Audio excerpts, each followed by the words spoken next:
Hello, and welcome to another episode of Her Head in Films. I'm Caitlin, and I'm your host. On this podcast, I share my thoughts and feelings about the films that I watch. They tend to be art house and world cinema. What makes this podcast unique is that I weave together my life experiences with an in-depth discussion of the films that I love. I explore the impact that cinema has on me and why I connect so deeply to it. As I like to say, my head isn't in the clouds, my head is in films. Obviously, today I'm not talking about films. I am wrapping up Sharp Objects. This will be my last recap episode, and I'll tell you all of my thoughts and feelings and complicated emotions about the finale.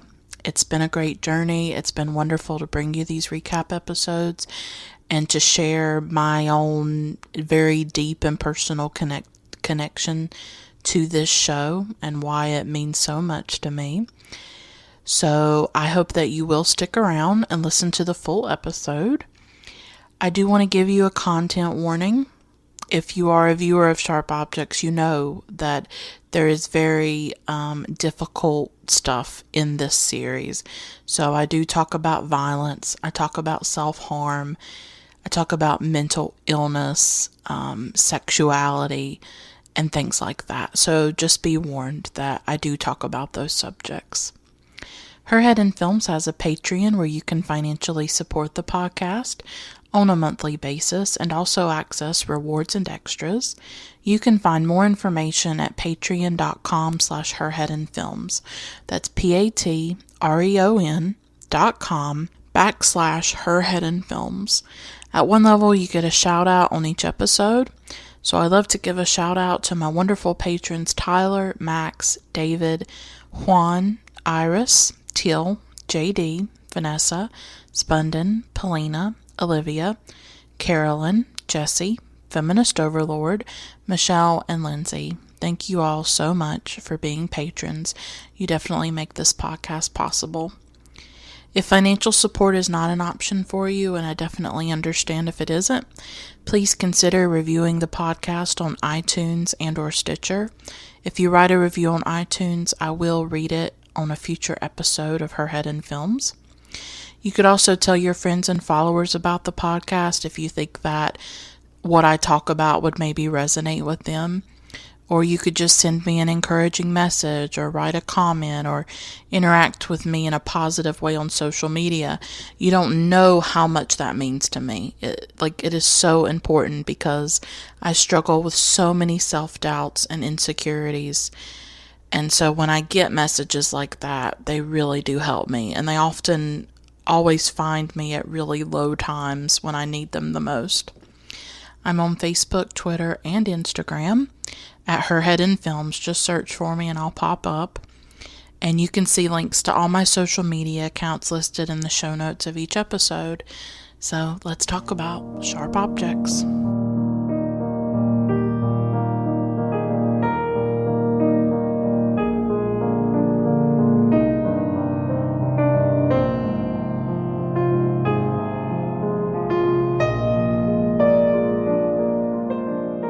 Well, it's been an intense and fascinating ride to watch this series and to share my recap episodes and to share my thoughts as the show was unfolding without really knowing what was going to happen.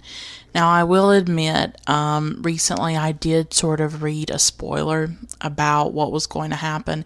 It actually inadvertently happened. I wasn't choosing for it to happen. I was reading a review of some book, and the ending to Sharp Objects was given away. Who the killer was, it being Amma, was given away. And so I didn't know that was going to be in the review, and it was just there. And so I kind of did know sort of near the end of the series what was going to happen, who the murderer was going to be, and all of that. So I will be honest about that. But I still enjoyed watching the series. And I really had to come to terms with that spoiler because I would have preferred not to know. It would have changed the experience that I had of the series, but I had to make peace with it, and just, it is what it is. So I hope that these recap episodes have been valuable to you. It's the first time I've ever done them before, and so they may not be perfect, but I hope that they were valuable. So I'm going to talk about the last two episodes, episode 7, Falling, and episode 8, Milk, and I'm going to give you my thoughts. And I'll definitely dig deeper into the finale because that is the most important part, right? That's what we've all been waiting for, and it left things unresolved to a certain extent. It was very abrupt. It was very shocking. So I'll talk about all that. But first, I want to start with episode 7 and what happened in it, and it's called Falling. And this was actually a really important episode in the series because this is when we finally start to realize what Adora has been doing, that she was poisoning Marion, that she killed Marion. So we find out that Adora has Munchausen by proxy, and according to WMD, Munchausen syndrome by proxy, MSP, or Munchausen by proxy, is a psychological disorder marked by attention-seeking behavior by a caregiver through those who are in their care. MSP is a relatively rare behavioral disorder. It affects a primary caretaker, often the mother. The person with MSP gains attention by seeking medical help for exaggerated or made-up symptoms of a child in his or her care.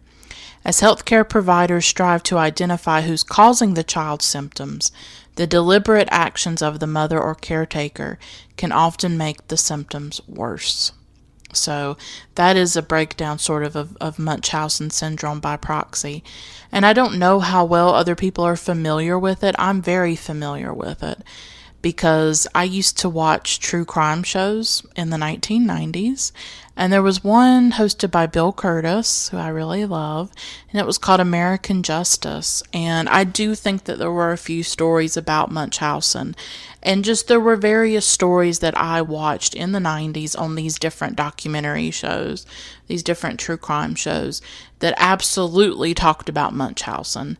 And if you've seen M. Night Shyamalan's The Sixth Sense, I won't give away the ending of the film for you, but there is a girl in that film whose mother is hurting her and is poisoning her. And that's also another instance where Munchausen has been in the news or has been in mainstream or pop culture. Just last year in 2017, there was an HBO documentary released called Mommy, Dead, and Dearest.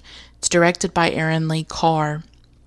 It's about a young girl named Gypsy Rose Blanchard who killed her mother Dee Dee Blanchard after Dee Dee had abused her for much of her life by intentionally making her sick and telling doctors that she had conditions that she didn't have and inducing those conditions.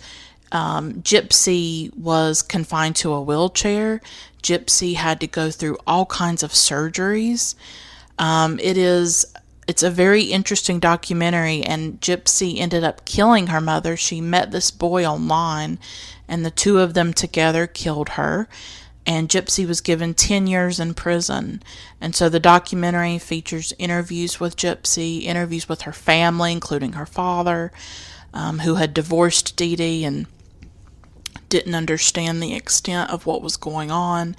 But Dee Dee had created really this elaborate charade of pretending like Gypsy was sick and making Gypsy sick, confining Gypsy, and not letting her have a life or have any kind of freedom and making her ill. You know, it's a form of child abuse. She was abusing Gypsy. That's what she was doing. And Gypsy wanted to be free of that, and she met this boy, and that's what they did. So the documentary is very interesting, and it gives you a lot to think about, because what does that abuse by a parent do to the child? And how does that abuse then become repeated? You know, because look at Gypsy. She was having abuse done to her. She was having a form of violence done to her. And she then inflicted violence on her mother. And So we see how that trauma and that violence are handed down from the mother to the daughter, from the caretaker to the victim, when it comes to Munchausen. Munchausen is quite rare. It's not a very common disorder, but it does happen, and it has been documented. And so this story, this series, the book by Gillian Flynn, is engaging with the question of the damage that women can do to one another. Because the whole time, with these two girls, Anne and Natalie, being murdered, everybody is thinking, well, it must be a man. It must be a man. And it isn't. It's a woman. And we are uncomfortable with looking at or thinking about the violence that women do. We're very uncomfortable with it. I think of when I first learned about Lizzie Borden. And is it likely that Lizzie Borden murdered her parents? Yes. And there's actually a recent film. There's a film that's about to come out about Lizzie Borden. It has Kristen Stewart and Chloe Sevigny in it. I'm not particularly interested in it, but it is coming out. And Lizzie Borden, that happened in the 1800s. Angela Carter, by the way, has a wonderful short story about Lizzie Borden. I think it's called The Fall River Axe Murders. I want to say that's what it's called. I love her story. But Lizzie Borden really got off. She got found not guilty really because this all-male jury could not conceive that a woman could commit this murder, that a woman could inflict this kind of violence. We still have a lot of trouble thinking about women's violence or coming to terms with it. And I'm reading this really great book by Bell Hooks. It's called The Will to Change: Men, Masculinity, and Love. And she talks about masculinity, obviously, and she talks about patriarchy in the book. But she had this passage about women's violence that I wanted to share because I thought of it when I was watching Sharp Objects. So Bell Hooks writes, quote, "In patriarchal culture, women are as violent as men toward the groups that they have power over and can dominate freely. Usually that group is children or weaker females. Like its male counterpart, much female violence toward children takes the form of emotional abuse, especially verbal abuse and shaming. Hence it is difficult to document. Maternal sadism must be studied, however, if we are to understand the roots of adult male violence toward women," unquote. I won't go into everything about this book, but I thought this passage was important. That when it comes to violence, when it comes to murder, it's not necessarily gendered. It's about somebody abusing their power over another person. And women are fully capable of that, especially if it's children, especially if they're in a caretaking position where they have power over another person. They are capable of violence as well. And that's what we see in Sharp Objects, is that Adora has power over her daughters, and she does violence to them. Adora herself brings up instances where her own mother was cruel towards her. So we see how this violence is passed down by women at times. And it's just not something we talk about. I don't know how widespread it is. My mother, I was not abused by my mother. I've never encountered that. But some people do have really abusive mothers. And that should be talked about, obviously. So, but women are just as capable of violence as men are. And I think that's what Sharp Objects is trying to show us. And something I never got to talk about in these episodes was how the show, I think, does a really good job of showing how cruel teenage girls can be. I remember being a girl. I remember being a teenager. And I myself was not a cruel person, but I could often be the victim of other women, and of their cruelty and how vicious they can be. And I liked that the show explored that and talked about it, because I think it's something that a lot of women don't know how to deal with. I'm a feminist. I believe in supporting women. I believe in sisterhood. But when you're a teenage girl, you don't always feel that. You don't always feel that support from other women. And of course, that is a product of patriarchy. It's a product of living in a culture that makes women very competitive, that makes women very critical of each other and how we look and how we act. But it's hard to navigate that world as a teenage girl. And Emma and her friends are sort of the perfect embodiment of that. Roller skating around, and Emma can be very vicious towards Camille. And so girls can be very mean to each other. And there's actually this very interesting television movie from the 1990s. And I don't know what it's called, but it has Tiffani Amber Thiessen in it. And I've always been haunted by this movie and the story, because it was based on a true story that actually happened about this girl played by Tiffani Amber Thiessen, where she went to meet her friends somewhere, like in the woods, and they ended up murdering her and putting her body in like a stream and putting a log on top of her to drown her. And they did it because one of the girls was interested in a boy or something, and the Tiffani Amber Thiessen character had flirted with him or talked to him, or maybe he was interested in Tiffani instead of that girl. And so that girl, she was like a teenager. I think it had Patty Duke in it too. And she went and murdered her, and then went and pretended to the mother like she was all worried, and I think she even moved in with Patty Duke, the person that killed, her daughter, moved in and was living in her house and acting all worried, like, oh, who did this? Who would do this? And of course they found out it was other girls who had done it. And so watching Sharp Objects brought that story up for me, that there are these stories of teenage girls inflicting violence on each other and killing each other at times. And those stories need to be told as well, just as much as we're talking about male violence against women. It's about having power over another person. And if you think about it, Adora probably felt very powerless when her mother was hurting her, and Emma probably felt very powerless when Adora was hurting her. And so the only kind of power that they can reach for is the violence. And we see that at the very end, when we see Emma strangling and killing these girls, and the look on her face of like pleasure, of enjoying it to a certain extent, of having that power.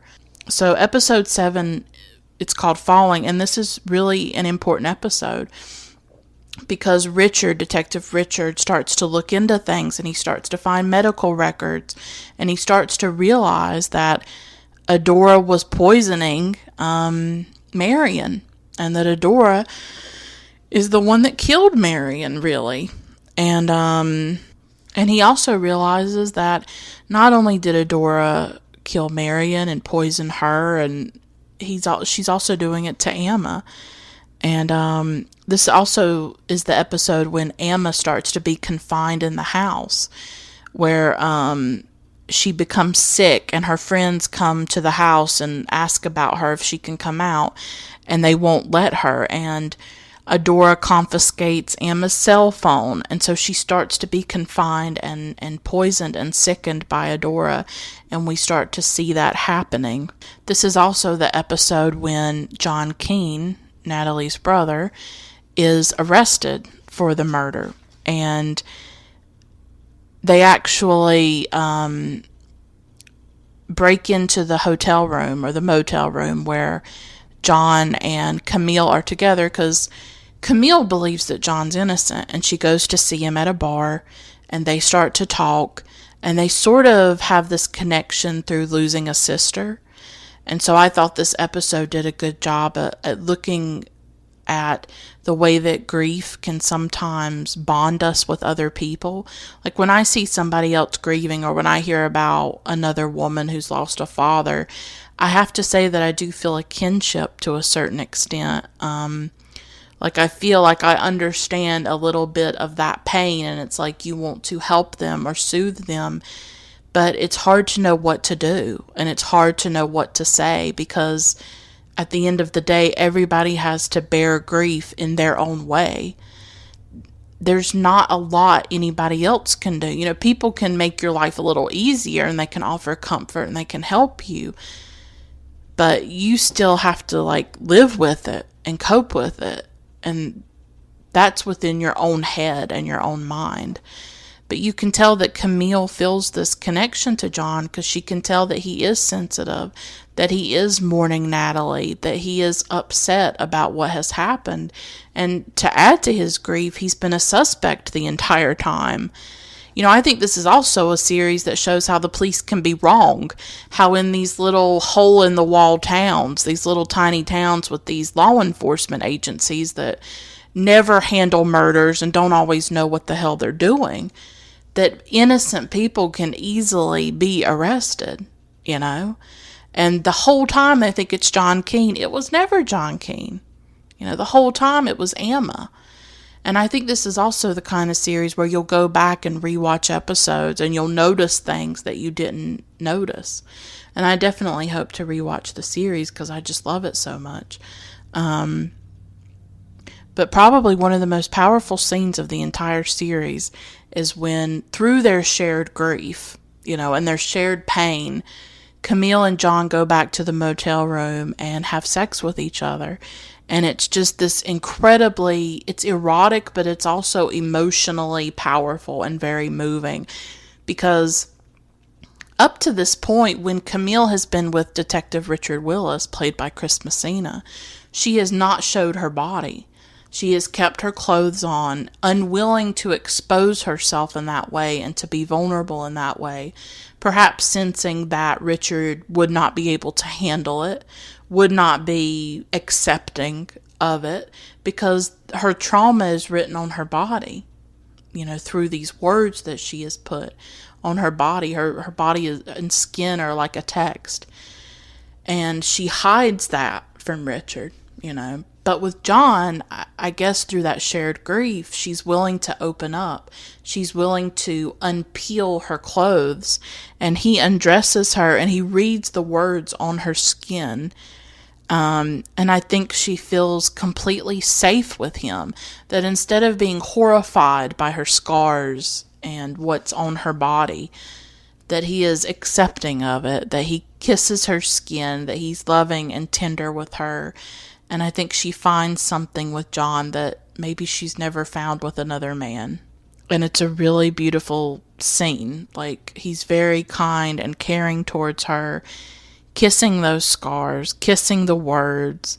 And so that was a really beautiful scene. And then all of a sudden the police tear down the door. And of course there's Detective Richard Willis. There's Messina, and he sees her with John. And of course, Richard is the complete opposite of John in that scene. You know, whereas she had felt like that tenderness and sensitivity with John, Richard calls her a drunken slut. Calls her that. That's lovely. And he also tells her, quote, "One bad thing happened to you." No, he says to her, quote, "One bad thing happened, and you blamed the rest of your shitty life on it," unquote. And that went through me like a knife, I have to tell you, because that's really relatable for me. It's like I had one trauma in my life, the death of my father when I was 16. And it happened in 2006. So, I mean, it's been 12 years now. I had that one thing happen to me, and I've never been able to move past it. I've sort of been frozen at the age of 16 in a lot of ways. I've been frozen inside that pain and that trauma. And I haven't known how to move past it, if I can move past it, if that's even possible for me. And yeah, I guess I do blame things on it. You know, I guess I do. I guess it is my excuse. I guess it is my cross that I bear, or the albatross across my neck or around my neck, you know. But I think that some of us go through things that are so devastating and so shattering that we don't come back from them, or we don't come back from them in the same form. You know, I think a lot about the First World War. Don't ask me why. It's like an obsession of mine, because it really is one of the most senseless, bloodbaths in history to me, that millions of people died for nothing. It was that kind of senseless war. You really cannot find any kind of justification for it. But something that always haunts me about the First World War and photos of it are the men that came back from the trenches with parts of their bodies missing or with disfigurement. And when you see those photos, it's seared into your brain, right? It's just so haunting. And I think grief, or I think trauma, is something similar, that there is sort of an internal disfigurement or deformation that happens, that you just are not in the same form as you were before that trauma, and you may ache to go back to who you were before. Like, I wish to God I could go back to the before. I wish I could go back to not having depression, not having the terrible, terrible anxiety that has come from his death, not having the agoraphobia that I still struggle with, that I don't know if it will ever leave me, and just the fear and the dread that I feel every day that I wake up of what am I going to lose next? What is going to happen next? What terrible thing is coming? And I don't think any 16-year-old should have to feel that or fear that or think about that. But that's what his death brought. It's what came into my life. And it's what I've lived with for 12 years and that I continue to live with. So I think it's fitting in a way that Camille has those words and those scars, because it represents that she is not the person she was before Marion's death or before the trauma of whatever else happened to her. Because we don't fully know. I thought the finale would wrap things up a little bit more. We don't know really what happened to her in the woods. Like, we kept seeing flashbacks of her in the woods with these boys, and I'm going to assume that a rape happened or something violent happened to her.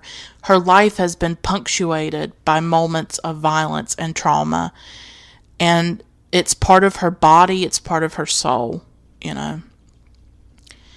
And she is trying to come to terms with it. She has returned to Wind Gap to try to face it and confront it.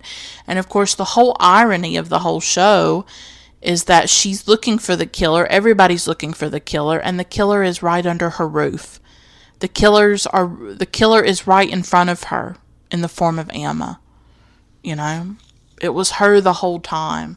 The girl she tried to love and take in and care for, But the girl that she couldn't save, just like she couldn't save Marion from Adora, she couldn't save Emma from Adora either. And the violence that Adora did to Emma is what caused Emma to become the killer that she did. She couldn't save Anne, she couldn't save Natalie, she couldn't save Alice, she couldn't save Marion, she couldn't save Emma. She couldn't even save herself.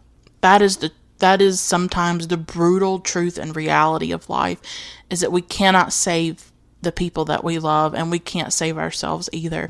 But we can try to find a way to survive and to live. That is what trauma does to us, that we just try to find a way to survive and live. So, but when Detective Willis, when Richard says that to her, one bad thing happened and you blamed the rest of your shitty life on it. Yeah, I get that. That resonated with me in a lot of ways. In this episode, we also find out that there were people that knew what was happening. So the whole town is implicated in a lot of ways. That Adora's friend Jackie, played by the magnificent Elizabeth Perkins. And I tell you, I didn't know I missed Elizabeth Perkins so much, but I did. I have missed Elizabeth Perkins. And I like her in Sharp Objects. I hope she'll be in more things. She had a feeling about what was going on with Marion. that Adora was poisoning her, sickening her. She didn't really do anything. But at the same time, I had a little bit of sympathy for Jackie, because look at Adora. She has money. She has power. She has status in that town. Who is going to believe that she is poisoning her daughters? Or her one daughter, Marion? Who is going to believe Jackie? Doesn't mean Jackie shouldn't have tried harder, but why wasn't something done? Why didn't the doctors step in? Why didn't the nurses step in? There was a nurse. In this episode, we find out that there was a nurse who was suspicious of what was going on, but she eventually got fired, I think, for even bringing it up. So, and that's a similar thing that you think about with the HBO documentary Mommy Dead and Dearest, was that as Gypsy was going through all this, why weren't the doctors more suspicious? I think there was one. There might have been one or two or something. I saw this documentary a year ago. There was a doctor, I think, who was a bit suspicious, but he didn't really push it. He didn't maybe take it as far as he could have. But what do you do when here is this woman who on the outside just seems perfect and loving? And what evidence do you have? The doctors just trusted Dee Dee, the mother. Dee Dee would say that Gypsy had these symptoms. Gypsy was going through certain things. And the doctors just implicitly trusted that she was telling the truth. And they performed operations and surgeries on Gypsy that she did not need. And she suffered because of it. Gypsy's father didn't realize what was going on. A lot of people, just they didn't see it. They didn't notice it. Dee Dee herself was sort of an outcast in her own family. I don't even think a lot of people in Dee Dee's family even liked her. She was seen as like a con artist. So that documentary, I think, is a really good thing to pair with Sharp Objects, just if you want a little bit more information about Munchausen, or just this story that's very fascinating and that has a lot of complexities to it. But so there were people who maybe could have stepped in for Emma or for Marion who didn't. This whole town really is implicated in this. And I read this review on The Ringer by Miles Surrey, and I've been trying to stay away from reviews and stuff just because I want to form my own opinions. But he writes, or they write, something really important, I think, and that I wanted to share. I wanted to share this paragraph from it because they are talking about how the show really implicates the whole town and all of that. And so here is the paragraph. Quote, "For as culpable as Adora is for poisoning Emma repeatedly, as Detective Willis notes at the hospital, she likely built up a tolerance to a deadly concoction that included antifreeze, prescription drugs, and rat poison. And Emma is for, committing the murders. It's Windgap's complicity that feels most resonant. Whether it was turning the other cheek to Adora's domestic terrors, as Chief Vickery and Jackie O'Neill did for years, letting boys be boys and sexually victimize Camille and other teen girls, or literally participating in the murders of Anne and Natalie, in the post-credits scenes, Emma's two roller skating buddies appeared to be next to her. Windgap allowed awful violence toward women to pervade the town for decades. It never moved past Millie Calhoun's savage rape and murder at the hands of Union soldiers during the Civil War, the story on which the town was founded. Windgap's perverse annual holiday, Calhoun Day, wasn't just a memorial, but a yearly institutionalization of horrific and unavoidable violence." Unquote. So Miles Surrey puts it better than I probably ever can, that this was a town that allowed this kind of violence. They didn't do anything when these girls were being sexually victimized, and they certainly weren't going to do anything when girls were being murdered or when girls were being poisoned by their mothers. So this whole town, is implicated in this. And it's when she's talking to Jackie that Camille finally realizes what Adora has been doing. She has found out about, the poisoning and stuff like that. And she finally puts it together, and she's in the car, she's breaking down, she's crying to her editor Curry, who comes in the last episode, who will show up. But that's the conversation that makes him drive to Wind Gap. That's what we realize later on, is that he can tell that she's falling apart, and she knows that her mother did it. She's convinced that Adora has killed Natalie and Anne, and obviously that she killed Marion, and of course that she's doing it again with Amma. And then we see Adora with Amma making her vomit. And so everything is really coming to a head. And so now let's talk about the finale. The last episode, I think people will probably debate it for a very long time. I think it is kind of controversial, especially the ending, which I will get to, those last few moments. So Camille arrives at the house, and everyone's having dinner, and Amma has this flower crown on her head. And I thought it was really interesting where she talked about Persephone, and being queen of the underworld. And if you know your Greek mythology, that's an important reference, And Camille asks Adora if Amma can come live with her in St. Louis. And this is also the point at which Camille starts to sort of feign being sick. And she does that to take the attention off of Amma. She's trying to save Amma because she couldn't save Marion. But if she can get Adora to focus on her, then Amma can be saved in some way, or just take the attention off of her.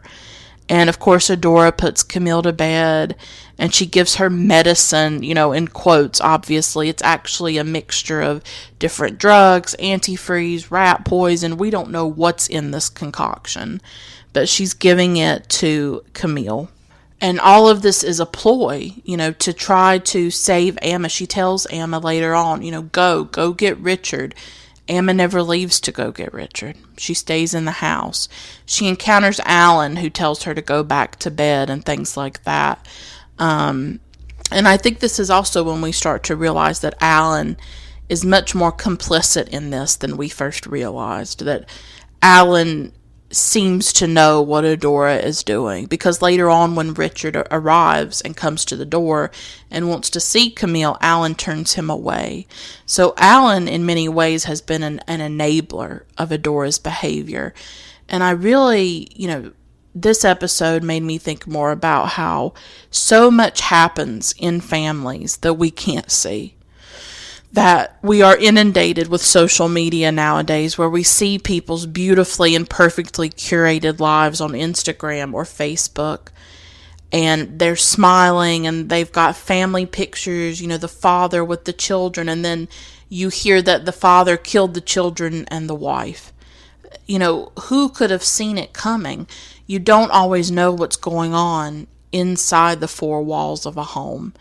And I know that's cliche to say, but I think these stories, true crime especially, intrigues people the way it does, and it's become like a national obsession. And Sharp Objects would be part of, I think, this wave of interest in crime stories, in crime fiction.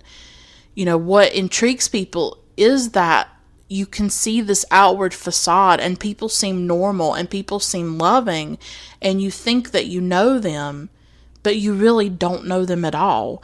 And how can a person go from being like that, posing for a picture, or, out and about, smiling, being a somewhat decent person, and then how can they go and murder their wives, or murder their children, or murder another person? How does that happen? And I think we can't answer it. And so we keep watching these shows or reading these books the way I do, thinking that maybe there's an answer when there's not. It's like, I'll never understand it. I'll never make sense of it, of how people can do this kind of violence, how a mother can poison and sicken her own child to get attention for herself so that people will feel bad for her or feel sympathy for her. And at one point, Chief Vickery says that about Adora. He says that Adora likes her attention.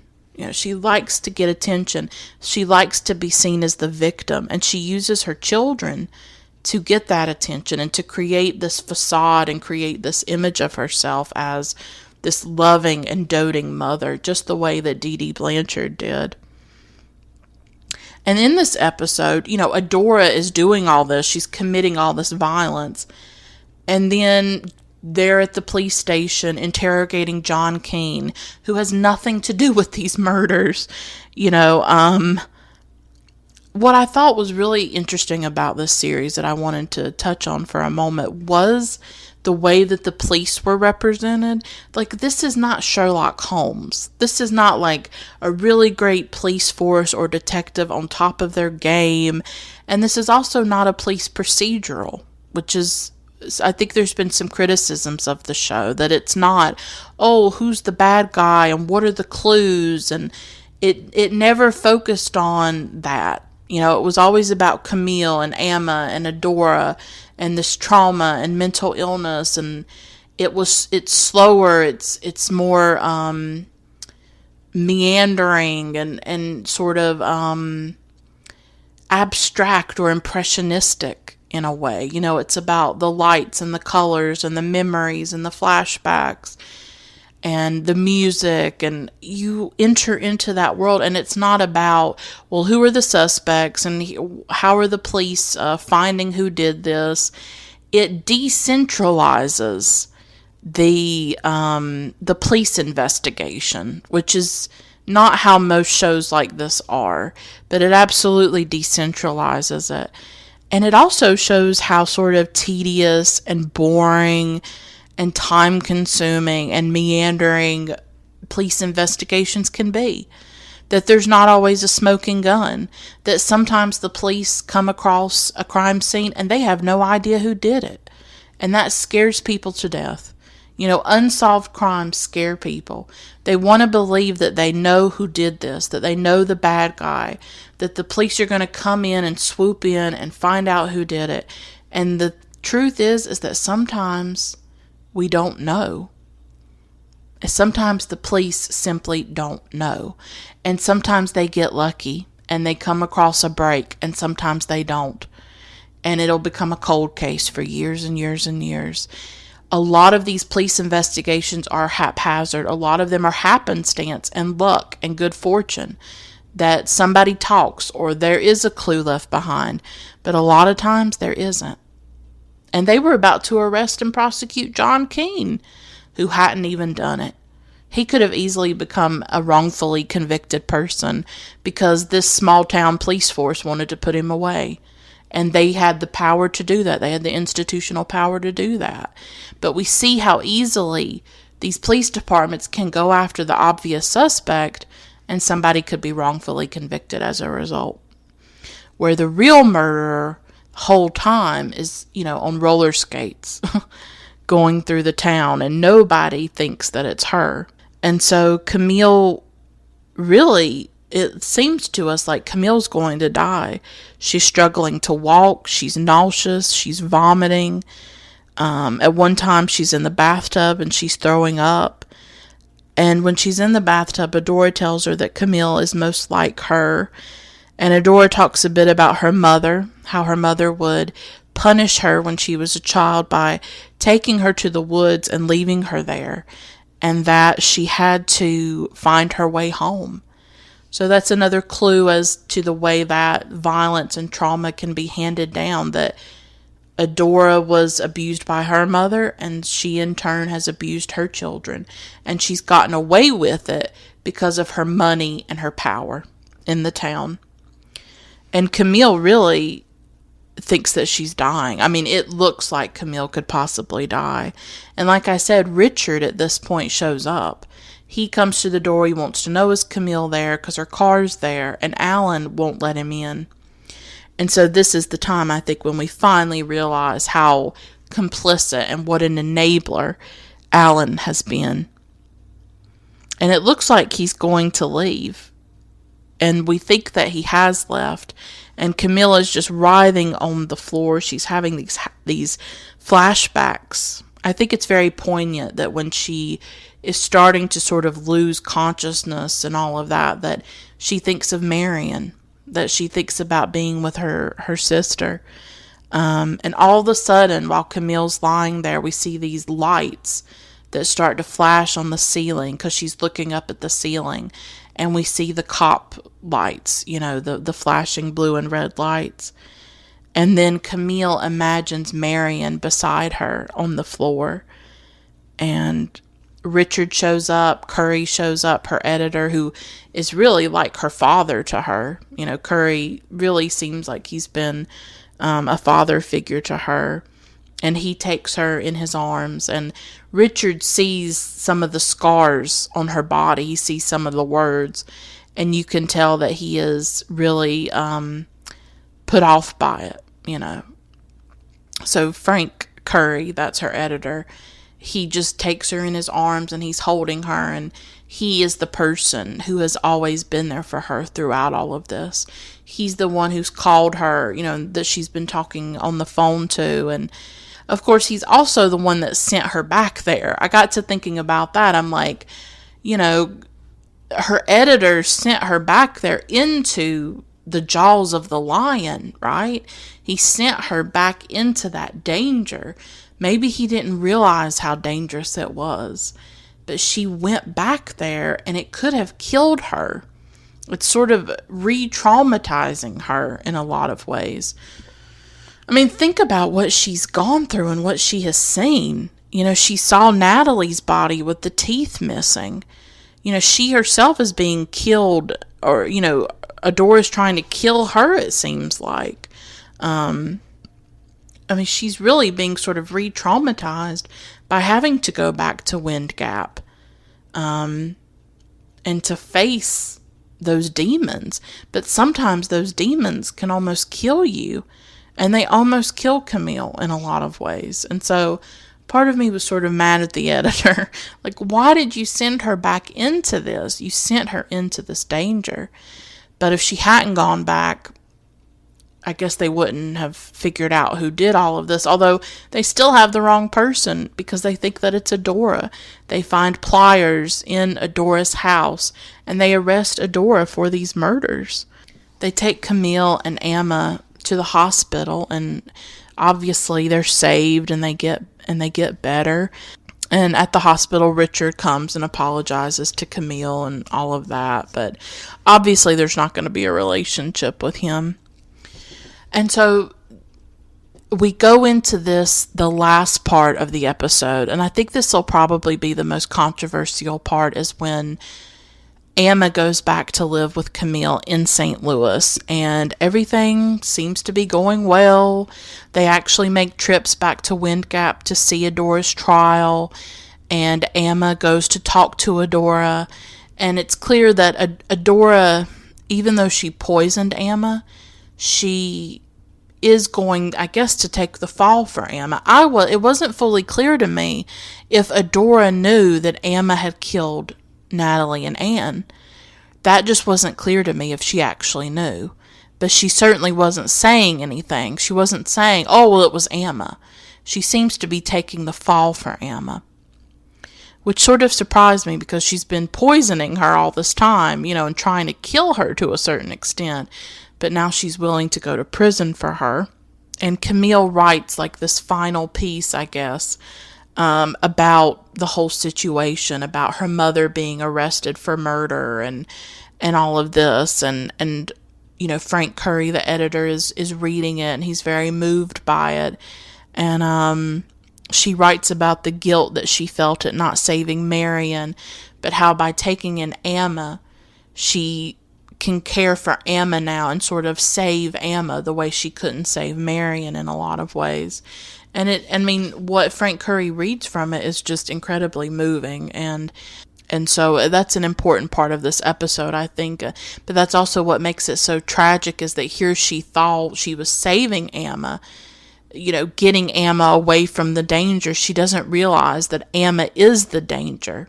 that because of the Munchausen, because of the abuse, because of the violence that has been inflicted on her, she has become a murderer. She has become a killer. It's really about how trauma can turn a girl into a killer, how these years of abuse made her into that, just like Adora's mother turned her into a killer. And so Emma makes a new friend in St. Louis, and they spend time together. And then all of a sudden, one day, the mother of that friend comes by and asks if Camille has seen her, and she hasn't. So Camille goes, and she's looking at the dollhouse in her apartment. I guess, obviously, the dollhouse that Emma brought from Wind Gap. And she finds a tooth in the dollhouse, and she's holding it up. And all of a sudden, Emma appears at the door, and she says, "Don't tell Mama." And that's how it ends. And then you think that it's over, because the credits are running. And then all of a sudden, after some of these credits, there's these very brief flashes on the screen that show Emma strangling the new friend she's made in St. Louis, and also strangling and killing the other girls in Wind Gap. And Natalie.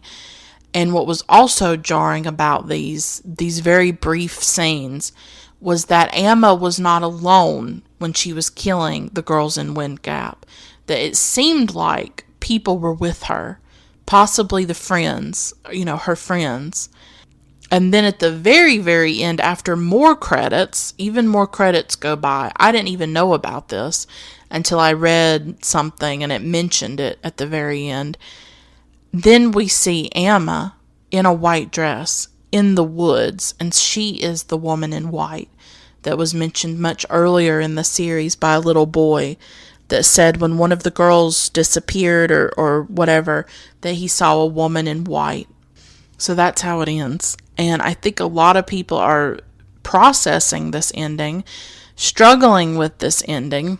I'm conflicted about it. Is it kind of brilliant in a way, to have these things sort of staggered throughout the credits? It's unique for sure. I've never come across a show where things like that happened after the credits started to roll. So it was new to me. I'm not saying it's never been done on a film or a TV series, but I have not encountered it. It just, to me, I have conflicts with it, and I don't know if I actually like the ending. And I'm going to tell you why. And of course, everybody is entitled to their own opinions. This is just mine. The problem I have with the ending, first of all, it's very abrupt. Emma comes, she says, "Don't tell Mama," and Camille's holding this tooth, and that's it. For me, the whole point of the series has been about Camille trying to process trauma and trying to process different things. We're given no chance or time to consider what finding out that Emma was the killer does to Camille. What does Camille feel about this? Her mother's in prison. Her sister, Marion's dead. These two girls are dead. And she realizes that Emma is the real killer. What does Camille think? What does she feel? What is going through her head? How does she react? That's important to me personally, to see that. I never expected this show to put a bow on it. I am absolutely comfortable with shows that are ambiguous, with films that are ambiguous, that are unresolved, that don't always put a bow on things and tell you who the killer is and wrap everything up perfectly in a package for you. I'm not asking for that. But I am asking that when a show has centered throughout the entire show the reactions, feelings, emotions of its heroine, its main character, Camille Preaker, to just leave us with no sense of how she reacts or how she feels about this, it feels really unsatisfying to me. And I will be honest about that. Second, we're not provided reasons for why Emma killed these three girls. We have no idea. Unless you go on Wikipedia, unless you go online and you find out more information about Sharp Objects, the book, you have no idea why Emma killed these girls.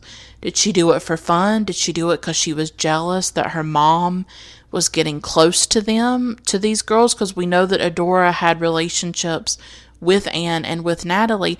But why when Adora is put in prison, why does Emma kill the girl in St. Louis that has no connection to Adora? So we don't actually understand why she killed these girls at all. Is there a why? Is there ever really a why or any way to explain murders like this? Sometimes they do feel very inexplicable. But it's just like all of a sudden it's Emma and we're not given any time to process it. Like, I don't know. I just wish it had sort of ended in a different way personally. And then, like I said, in those flashes, it looks like somebody is helping Emma. It looks like there's these other girls. So that's not resolved either. Are these girls going to be prosecuted? Like, what's going to happen with that? Yeah, there's a lot there, right? So for me, right now, I watched it today. I'm sharing with you my thoughts and feelings in the immediate aftermath of seeing it. I'm giving you my gut reaction. I've not read other think pieces, other opinion pieces about it, because I wanted to give my own thoughts and my own opinion about it. I don't hate the ending. I guess I understand what Jean-Marc Vallée was trying to do, but to me, it's just very abrupt, and it leaves a lot of unanswered questions for me personally. And I think the thing that bothers me the most is just not being able to know how Camille reacts, or what Camille does, or what this does to Camille, how this affects her, that was really important to me. And that's just what I have emphasized throughout the series. That for me, it's always been about Camille. It's not been about the crime. It's not been about the murderer and who done it and, this police procedural. I feel like the show really tried to subvert that. If you're going there looking for something like crime scene investigation, CSI, the CBS show, or if you're looking for Law and Order SVU, that's not what you're going to find in Sharp Objects. What you're really going to find is a portrait of a family haunted by trauma and mental illness and violence between women. That's what this is about the damage that our own family can do to us, the damage that can be done to us in our childhood, the way trauma lives inside of us, inside of our bodies and our minds, even well into adulthood. It's about mental illness, It's always been about those things for me. It's always been about grief and the way the dead haunt the living. And it's been about memory. It's been about how trauma affects memory. These flashbacks, these fragments of memory that sort of stick in you like shards of glass that you can never get out of your mind and out of you. As long as you are alive, as long as you are living, you are remembering, and you are shaped by the past and formed and malformed by the past. That is the truth for me and for my life. And I felt like this show captured that. And this show made me very emotional. And I think this show is on sort of another level for me, that in the last few years, this is probably one of my favorite shows that I've seen, and that has emotionally affected me. And so I wanted to know, once that spoiler happened for me and I knew that Emma was the killer, what I wanted, the problem with it is that I feel like the show, the whole time, the series was about subverting that stuff. The big reveal, who's the murderer? That's not what the show's about. The show's about trauma and women's relationships and violence, and it's impressionistic and emotional, and then what it does at the very end is go against that in a way. That, this whole time it wasn't about who the murderer is. It wasn't about the police procedural. It wasn't about the big reveal. It was about Camille and these women. And then all of a sudden it ends with revealing that Emma's the killer, and then it just stops. Like, to me, what would have been more effective, what would have been more in keeping with the series, is to show that Emma did it in some form, however you want to reveal that, and then to go into the nuances and the emotional depths and the trauma of what finding out that Emma did it, what that does to Camille. That would have, because so many shows, so many of your classic police procedurals and stuff, that's what it's about. Revealing the killer. That's the catharsis, is who is the murderer. And for me, Sharp Objects was different from that. Sharp Objects was about going into the nuances and the complexities and the emotional life of its characters. It was about giving us that multi-dimensional exploration of these women and these characters, and the crime and the search for the killer and the clues. That was secondary, and that was decentralized. It was about the effect of violence on people, the effect of crime.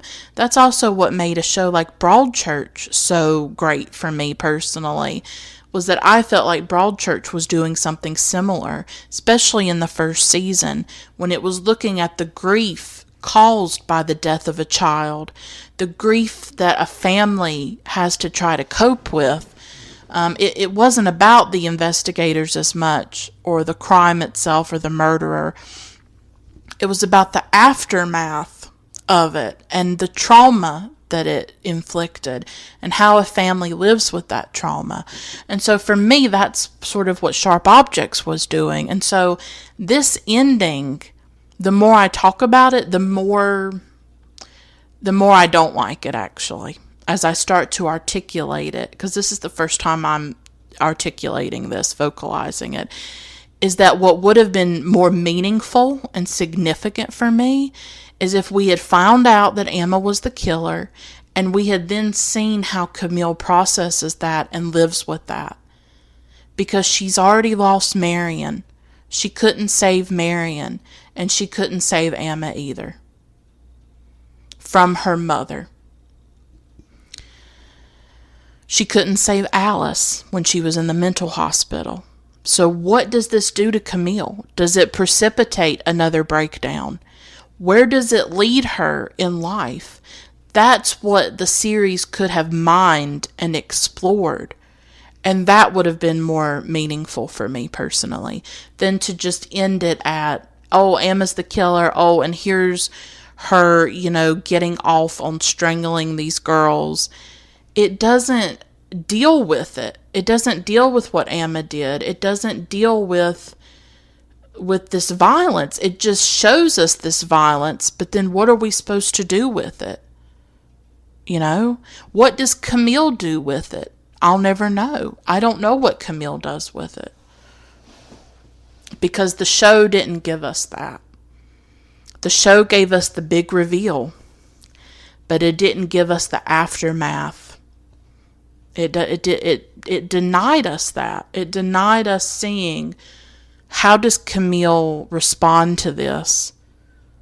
What does she do? Because that's what I wanted to know. I wanted to know, oh my God, once she finds this out, what is she going to do? Is she going to have a breakdown? Is she going to be mad and angry? What are her emotions going to be? How is she going to process this? How is she going to live with this? How will she survive this added trauma, this added thing to her life? And the show didn't give me that.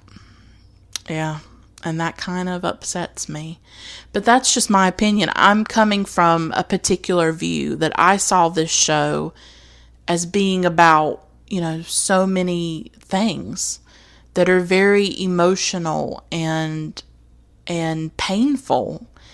But I always felt that they dealt with these very painful things in a complex and nuanced way, and in sort of an elliptical, abstract, impressionistic way too. Showing the way memory works, showing a woman dealing with mental illness and trauma and the things that happened to her when she was younger, and dealing with the past and dealing with a very difficult relationship with her mom and, just all these things. And I felt like, I don't know, I felt really unsatisfied with the ending. But I'm sure other people really disagree and they love the ending and they think it's amazing. And I feel kind of cheated, I guess. But that's just my personal feelings. The way that I connected with Camille, the way that I connected with the characters, that's just my feeling of it, So, and I also want to say that I do not think there should be a second season. I hope that there's not. I loved Big Little Lies, and I'm already worried about the second season. Like, I know Meryl Streep's in it. I'm sure it'll be good, but for me, that first season was so powerful and so strong that I do wonder where they'll go with it next. With Sharp Objects, I cannot imagine a second season. I have no idea where they would take it. And I feel like it should really stand alone as it is. I think it's a work of art. I think it's one of the most important television shows I've ever seen in my life, but especially in the last few years. Just the emotional resonance that it has for me personally and the things that it's made me think about and the way that I've engaged with it. I just can't imagine a second season. So, I hope that you've liked these recaps. I hope that they've offered you something. I know they haven't been perfect, and I apologize if I've made mistakes or if I haven't been as articulate or as eloquent as I would like to be, or if I've rambled or meandered. But this was just me talking about a show that really affected me, that really moved me. And I really hope that you got something out of it and that you do find some value in it, in me sharing my personal connection to this show and why it matters to me and why it's so important to me. So I'm going to stop here. It's been a great journey. It's been a great experience doing this for you. I'm sad to say goodbye, but if you feel like you've connected with something that I've said, please listen to my other episodes or subscribe and keep listening to my episodes about different films, because this is how I talk about everything. I talk about films and movies this way. I talk about television shows this way. I always center my emotional reaction to things, and I talk about mental illness, and I talk about depression and grief and really difficult and dark things sometimes in my reviews of film. So if you've liked this episode or you feel some kind of connection to what I'm saying, definitely check out the more than 70 episodes that I have about the films that I love and the films that have changed my life and moved me. So I thank all of you for listening to these recaps. And again, I hope that they've been helpful to you. And hey, if you have a differing opinion about the show, if you have a differing opinion about the finale and the ending, definitely share it with me on social media. I'm open to different interpretations, but this is the way that I felt about it. But I would be interested to hear the way you feel about it. So I'll stop here. Thanks so much for listening. Bye for now.